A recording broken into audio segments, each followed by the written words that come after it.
வணக்கம். இப்போ நம்ம என்ன பார்க்க போகிறோம்? நைட்டுக்கு டின்னர் பாருங்கள்.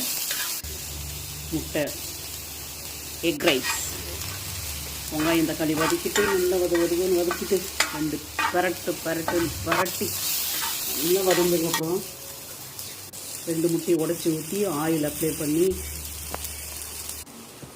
பாருங்கள். மறுபடியும் கொஞ்சம் ஆயில் பத்தலைன்னு சொல்லிட்டு ஆயில் போட்டுருங்க. வெறும் மிளகாத்தூள், வர மிளகாத்தூள் போட்டு மிளகாத்தூள் போட்டு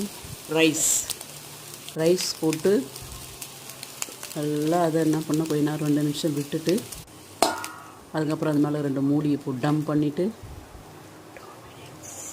2 மினிட்ஸ் எடுத்து மறுபடியும் இப்படி ஒரு திருப்பு இப்படி ஒரு பரட்டு அப்படி ஒரு பரட்டி நல்லா கிண்டி கொஞ்சம் ஆயில் ஊற்றிட்டு அது மேலே கொஞ்சம் லைட்டாக சால்ட்டு தூவிட்டு அப்படியே மறுபடியும் ஒரு டம் பண்ணிவிட்டு 2 மினிட்ஸ் கழித்து எடுத்து தட்டில் போட்டோம்னா ரெடி ஆகிடுச்சு.